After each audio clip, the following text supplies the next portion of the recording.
नमस्कार साथियों, मैं जगदीश सिंह परमार आपका साथी।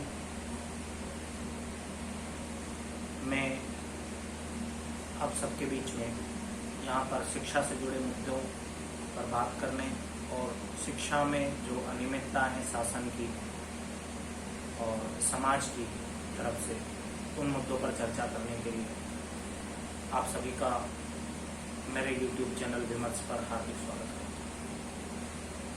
साथियों, पहले तो आप सभी को दीपावली की हार्दिक शुभकामनाएं और मैं आशा करता हूं कि आप सभी लोग स्वस्थ होंगे, खुश होंगे, आपका परिवार स्वस्थ होगा। साथियों, आज जो मेरा मुद्दा है जिस पर मैं चर्चा करने आया हूं वह व्यावसायिक शिक्षा के लक्ष्य पर चिंतन का है। साथियों, जैसा हम सब लोग जानते हैं कि मानव की हर तलाश की तरह शिक्षा के क्षेत्र में भी एक बड़ी विचित्र यात्रा है। साथियों, जैसा कि हम लोग जानते हैं कि आपका जो लक्ष्य है, आपकी जो मंजिल है, वही आपका रास्ता तय करती है। आपको किस प्रकार किस मंजिल पर पहुंचना है, वह मंजिल तय करेगी कि आपको किस रास्ते पर चलना होगा। शिक्षा के क्षेत्र में भी मंजिल ही रास्ता तय करती है। लक्ष्य ही आपके साधन निर्धारित करते हैं। आपका लक्ष्य क्या है, आपके लक्ष्य के आधार पर ही आप साधन का उपयोग करते हैं। आपके साधन लक्ष्य निर्धारित नहीं करते, पहले आपके लक्ष्य निर्धारित होते हैं, उसके बाद वह लक्ष्य आपका जो है वह साधन निर्धारित करता है कि आपको इस साधन के माध्यम से ही ये लक्ष्य प्राप्त होगा। तो रास्ता और साधन ये आपकी मंजिल तय करती है कि आपकी मंजिल कहाँ है, क्या है, आपको जाना कहाँ है। अर्थात हम ये कह सकते हैं कि जो उपयुक्त शिक्षा प्रणाली है वो तभी पनप सकती है जब शिक्षा के विभिन्न कार्यक्रमों को हम पहले उनका लक्ष्य निर्धारित करें। हमारा लक्ष्य क्या है, हम जाना कहाँ चाहते हैं, तब हम निर्धारित करेंगे कि हमारे लिए क्या रास्ता होगा, क्या साधन होगा। अभी समस्या यह है कि व्यावसायिक शिक्षा की व्यवस्था का उद्देश्य ही स्पष्ट नहीं है। शासन प्रशासन उससे चाहता क्या है, उसका उद्देश्य क्या है। यदि उसका उद्देश्य तय नहीं है, स्पष्ट नहीं है, तो निश्चित ही हम जो साधन और जो रास्ता अपना रहे हैं वो हमें उस लक्ष्य तक पहुंचाए या नहीं पहुंचाए, उसमें दुविधा है। तो मैं ये कहना चाहूंगा कि शिक्षा व्यवस्था के उद्देश्य की ही स्पष्ट परिभाषा ही नहीं है। अगर लक्ष्य ही धुंधला है तो तीर निशाने पर लगेगा, इसकी कोई गुंजाइश नहीं है, इसमें शंका है। साथियों, शिक्षा व्यवस्था के साथ यही हो रहा है।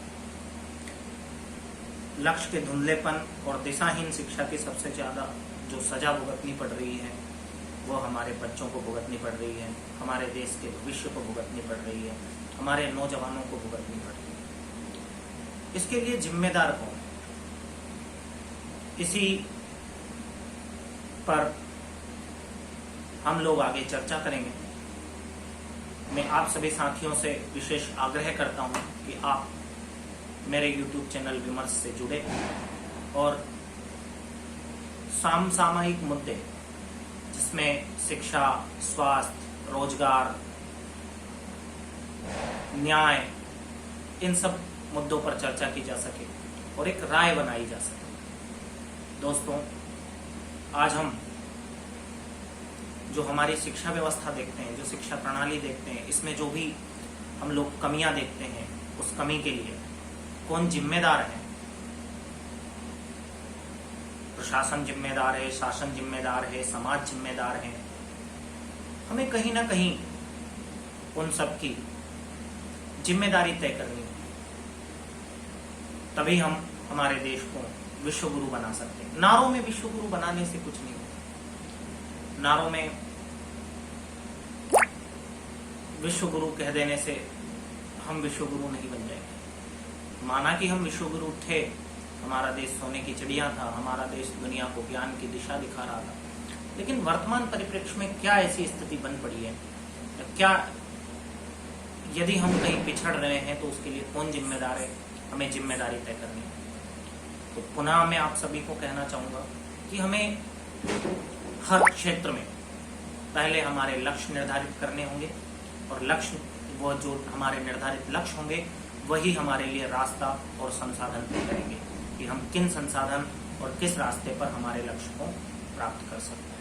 यदि हमारा लक्ष्य धुंधला है तो हमें समझ नहीं आएगा कि हम किस संसाधन का उपयोग करें, कौन सा रास्ता तय करें और हम हमारे लक्ष्य को प्राप्त करेंगे, इसमें दूर। मुझे संस्कृत का एक श्लोक याद आ रहा है, लक्ष्यमेकं तु निश्चित्य तत्रैकाग्रं मनः गुरु संयमेन कृतोऽभ्यासा शीघ्रं सिद्धि प्रयच्छति। पहले लक्ष्य बनाना होगा, पहले लक्ष्य तय कर लीजिए कि आपको जाना कहाँ है, उसके बाद फिर आप अभ्यास करें और साधन का उपयोग करें, रास्ते तय करें, ये निर्धारित करेंगे कि आप लक्ष्य पाएंगे या नहीं। यदि आपका लक्ष्य निर्धारित नहीं है तो आप जीवन में केवल और केवल भटकाव पैदा होगा, समाज में भटकाव पैदा होगा, और ये जो वर्तमान स्थिति है, बेरोजगारी, अशिक्षा, स्वास्थ्य संबंधी समस्याएं, न्याय संबंधी समस्याएं, इनको हम दूर नहीं कर पाएंगे और हम विश्व गुरु बनने से कहीं दूर हैं। तो आप सभी का पुनः धन्यवाद।